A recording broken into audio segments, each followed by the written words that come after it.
Tu crois que les menteurs se trahissent avec leurs mots? C'est faux. Leur arme la plus dangereuse, ce ne sont pas leurs phrases mais leurs questions. Des questions qui paraissent banales, parfois même bienveillantes, mais qui sont en réalité des pièges construits pour te faire douter de toi, pour t'affaiblir et pour t'enchaîner sans que tu t'en aperçoives. Car ces questions ne cherchent jamais la vérité, elles cherchent seulement le contrôle. Elles cherchent à faire de toi un pion sur leur échiquier. Aujourd'hui, je vais te révéler 5 de ces questions empoisonnées que les manipulateurs utilisent pour s'infiltrer dans ton esprit et surtout, je vais t'apprendre à les retourner contre eux. Mais fais très attention, ne rate surtout pas la 4e, car elle est la plus vicieuse de toutes, le piège ultime, celui qui trompe même les plus lucides. Et si quelqu'un te la pose un jour, il n'y a qu'une seule règle. Coupez immédiatement les ponts avec cette personne, pas demain, pas plus tard, immédiatement. Car à ce stade, il ne s'agit plus de maladresse, mais d'une véritable tentative de domination. Machiavel disait « Celui qui voit clair devient dangereux ». Alors écoute attentivement, car à la fin de cette vidéo, tu devras choisir, rester une proie ou devenir un stratège. Commençons par la première question, une arme subtile mais dévastatrice. Pourquoi es-tu si sensible? Cette phrase semble anodine, presque empreinte de sollicitude, comme si la personne s'inquiétait pour toi. Mais ne te laisse pas duper, c'est une flèche empoisonnée, soigneusement enrobée de douceur. Ce que le menteur te dit en réalité, c'est « Je veux piétiner tes limites et je veux que tu te sentes coupable de l'avoir remarqué ». Il ne cherche pas à comprendre ce que tu ressens, il cherche à te faire douter de la validité de tes émotions. C'est une tactique ancienne, presque machiavélique dans son élégance. Te convaincre que ta capacité à ressentir, à détecter les failles, est une faiblesse. Mais écoute ceci, ta sensibilité n'est pas une faille, c'est une force. C'est ton radar, celui qui repère les fissures dans leur façade avant qu'elles ne s'effondrent. Quand quelqu'un te demande pourquoi tu es si sensible, il ne s'intéresse pas à ton bien-être, il s'intéresse à ton silence. Il veut que tu te sentes trop émotif, trop vulnérable, pour que tu baisses ta garde et qu'il puisse avancer ses pions sans résistance. Mais tu es plus rusé que ça. La prochaine fois que cette question surgit, prends une inspiration profonde, regarde ton interlocuteur dans les yeux et réponds avec un calme glacial. « Je ne suis pas sensible, je suis lucide. Est-ce que ma clarté te met mal à l'aise ?» Observe sa réaction. Tu verras son masque vaciller, car les manipulateurs détestent qu'on retourne leurs propres armes contre eux. Ta réponse n'est pas une simple réplique, c'est une contre-attaque. Tu reprends le contrôle et c'est toi qui dictes les règles maintenant. Passons à la 2e question, celle qui semble douce mais qui cache un piège mortel. Tu me fais confiance, n'est-ce pas? À première vue, on dirait une invitation à la complicité, un appel à renforcer un lien. Mais c'est tout le contraire. Cette question est un ultimatum déguisé. Une personne digne de confiance ne te demande pas de lui accorder ta foi. Elle te la gagne, par des actes concrets, par une cohérence qui parle d'elle-même. Celui qui te pose cette question ne cherche pas à te rassurer, il cherche à te désarmer. Machiavel dirait que la confiance est une ressource précieuse, à ne donner qu'à ceux qui la méritent par leurs actions. Quand quelqu'un te demande si tu lui fais confiance, il te demande en réalité d'éteindre ton jugement, de faire taire ton instinct, de lui remettre les clés de ton esprit sans poser de questions. C'est une manœuvre de pouvoir. Il veut que tu te sentes coupable de douter, que tu te sentes ingrat ou méfiant. Mais la méfiance n'est pas un défaut, c'est une armure. La prochaine fois que quelqu'un te pose cette question, ne te précipite pas pour répondre. Prends ton temps, fixe-le du regard et dis calmement « La confiance se gagne par des actes, pas par des mots. Me demandes-tu d'ignorer ce que je vois ?» Cette réponse est une lame affûtée. Elle tranche à travers leur façade et expose leurs véritables intentions. Un menteur n'aura rien à répondre. Il changera de sujet ou se mettra sur la défensive. Laisse-le faire. Son malaise est la preuve que tu as frappé au bon endroit. Maintenant, la 3e question, une des plus perfides. M'accuses-tu de quelque chose? Cette phrase est un chef-d'œuvre de manipulation.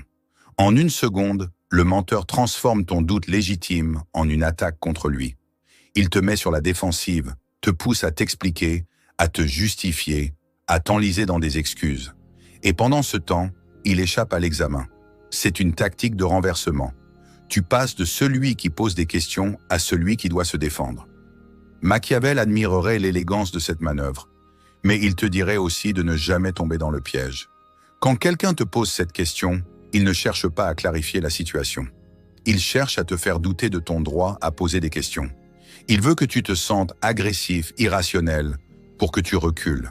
Mais tu n'es pas là pour reculer. Tu es là pour voir clair. La prochaine fois que quelqu'un te lance cette question, ne réponds ni par oui ni par non. Fais une pause. Laisse le silence s'installer comme une ombre pesante. Puis, avec une froideur calculée, réponds « Devrais-je t'accuser ?» Cette simple phrase est une arme redoutable. Elle retourne la pression sur lui. Les menteurs s'attendent à ce que tu paniques, à ce que tu te justifies. Mais ton calme, ta précision, c'est ce qui les déstabilise. Ils bafouilleront, chercheront leurs mots, car ils ne savent pas gérer quelqu'un qui refuse de jouer selon leurs règles. Tu viens de prendre l'avantage, et ils le savent. Arrivons à la 4e question, celle que je t'ai promis de ne pas rater, car elle est la plus vicieuse, le piège ultime. Est-ce que je te mentirais ? Cette phrase est un poison enveloppé de velours. Elle semble si sincère, si blessée, comme si la personne en face de toi était outrée que tu puisses douter de son intégrité. Mais ne te laisse pas berner. Personne ne pose cette question sans une arrière-pensée. S'ils la posent, c'est qu'ils savent que tu es à 2 doigts de découvrir la vérité. Machiavel dirait « Un homme qui proclame son innocence avant qu'on l'accuse est déjà coupable. » Cette question n'est pas une défense, c'est une diversion. Elle t'invite à spéculer sur leur caractère, à imaginer qu'ils sont au-dessus du mensonge, alors qu'en réalité, ils cherchent à détourner ton attention des faits. Et c'est là que réside le danger.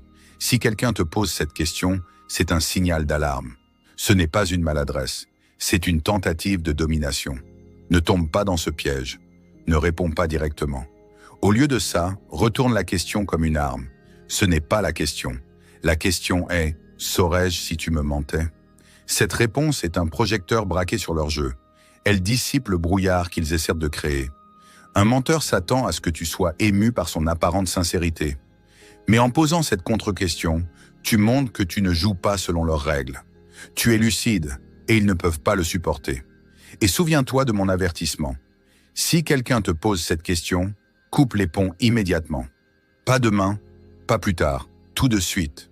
Car à ce stade, leur intention est claire. Ils veulent te contrôler et tu ne peux pas te permettre de rester dans leur jeu. Enfin, la 5e question, celle qui révèle leur désespoir. Ne peut-on pas simplement tourner la page ? Traduction. Je veux échapper à la vérité et je veux que tu sois trop fatigué pour me la demander. Cette question est la dernière carte du manipulateur. Il sait qu'il est sur le point d'être démasqué, alors il mise sur ton épuisement. Il veut que tu te sentes lasse, que tu abandonnes. Non pas parce que tu as obtenu des réponses, mais parce que tu es usé par le combat. Machiavel dirait que c'est une tactique de lâche. Fatiguer l'adversaire pour qu'il baisse les armes. Mais tu n'es pas là pour baisser les armes. Tu es là pour tenir bon. La vérité n'a pas de date d'expiration. Quand quelqu'un te demande de tourner la page, il te demande de renoncer à ta clarté. Ne le fais pas. Prends une inspiration et réponds avec une fermeté tranquille. Je tournerai la page quand j'aurai compris ce qui s'est passé. Pas avant. Cette réponse est une forteresse. Elle montre que tu es ancré, inébranlable, et que tu ne te laisseras pas manipuler par leur empressement. Les menteurs détestent ça, car ils ne peuvent pas contrôler quelqu'un qui refuse de bouger. Laisse-moi te donner un avertissement final, digne de Machiavel. Les menteurs ne se contentent pas de mentir avec des mots. Ils mentent avec tes émotions. Ils déforment ta perception jusqu'à ce que tu doutes de ta propre raison. Ils te feront sentir coupable d'être intelligent, honteux de poser des questions, déraisonnable d'avoir des standards. Ils tisseront une histoire où tu deviendras le méchant, juste pour avoir remarqué leurs incohérences. Mais écoute bien, tu n'es pas brisé parce que tu as des limites. Tu n'es pas cruel parce que tu poses des questions difficiles. Tu n'es pas paranoïaque parce que tu veux la vérité. Tu es simplement éveillé. Et les éveillés sont dangereux. Dangereux pour les menteurs, car ils ne peuvent être ni contrôlés, ni manipulés. Ils voient à travers les illusions et ils ne plient pas. Machiavel nous enseigne une leçon brutale. Dans ce monde, celui qui voit clair devient une menace. Il ne court pas après l'approbation. Il ne mendie pas la loyauté. Il n'explique pas ses exigences et il ne se laisse pas séduire par de fausses promesses ou une innocence jouée. Ces 5 questions que je viens de te révéler, ce sont des coups d'échec. Chacune est conçue pour t'aveugler, pour te pousser à douter, pour te faire plier. Mais maintenant, tu connais leurs tactiques, tu connais leurs armes. Tu n'es plus un pion dans leur jeu, tu es le joueur, et les joueurs ne se laissent pas sacrifier. Ils gagnent. Alors, la prochaine fois que quelqu'un te pose une de ces questions, fais un pas en arrière dans ton esprit. Demande-toi, cherche-t-il la vérité ou le contrôle? Essaie-t-il de me faire taire? Que se passe-t-il si je refuse de répondre? Qui devient mal à l'aise? Si tu devais regarder cette situation comme si elle arrivait à un ami, dirais-tu que c'est sain? Si ces questions te mettent mal à l'aise, fais confiance à ce malaise. Si ton instinct te dit que quelque chose ne va pas, écoute-le. Ton intuition n'est pas défaillante, elle est attaquée. Les menteurs prospèrent sur ceux qui doutent d'eux-mêmes. Mais toi, tu peux apprendre à ne jamais fléchir. Pas par la colère, mais par la lucidité. Pas par l'agressivité, mais par une force calme, inébranlable. Et c'est cette force qui te rend redoutable. Parce que quand tu peux regarder un menteur dans les yeux et voir à travers lui, tu as déjà gagné.